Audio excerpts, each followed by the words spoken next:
على حفلة حريرينتا وقورين دمان وسلامتهين مرتشرف قيمها بدن يا عاوة كسوق بقلي حفلة آد كو قيمها بدن اللي قصوا بندقيو برودكتيدا كلا دوان منال قروح كوسماتيكس طبعا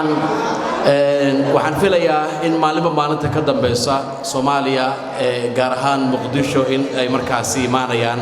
ganacsi markaasi kala duwan oo aan u rajaynaa insha Allah ganacsiga inuu noqdo mid markaasi bulaala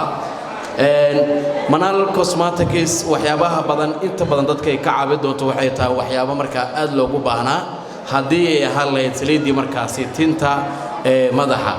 dad badan ayaa jira oo madaxa markaasi uu burmo dad badan jira oo bidaar la tacaalaya gabdho badan jira oo agoolka iyo injirta ay dhibeen sida daraadeeda caawa waa kana soo doontaan gabadhii timaha ay ku bixi waayeen gabadhii aflaaqada ay dishay dhamaan xalkeeda caawa waxa markaas idin haysa Manal Qurux Cosmetics sidoo kale waxaan jeclaan lahayn dhamaanteen inaan ganacsiga aan dhiirigelino dhamaan asxaabta kala duwan ee ka soo qayb gashay productigii halkan ayuu yaalaa aan isku dayno inaan iibsano si ganacsiga anaga aan u bilowno oo dhiirigelinta halkaas ay ka bilaabato dhamaan dadka halkan ka soo qayb galana fariintaas markaas aan fareyno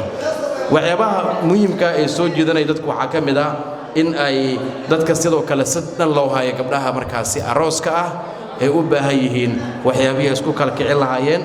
gabadha waxa laga dhigayaa timaheeda sidii hindidii oo kale firdhi malasta sidoo kale waxyaabaha kale laga heli karo daawooyinkooda waxay ku markaas dabiici ah waa natural oo ma ahan gabar waji gaduud la markay doontid gabar wajiga haara ka gal markay doontiin sida daraadeeda productigan wax badan oo ka saacidii doona gabdhaha badan caawa halkan jooga ka faa'iideystaan sidoo kale saliidda waxa la leeyahay ragga kaliya ee dumarka kaliya maan xitaa ragga isticmaali kara sida daraadeeda asxaabta teamka bidaartu ay ku soo socoto teamka timaha ay ka gooyaan ayagana waxaan dhihi lahayn productiga markaas inay isticmaalaan iyo waxyaabaha kale markaas quruxda ah ay ugu tala gashay Manal Qurux dabcan teamka aad ay markaas u badan yihiin dadka ka soo qayb galay xafladda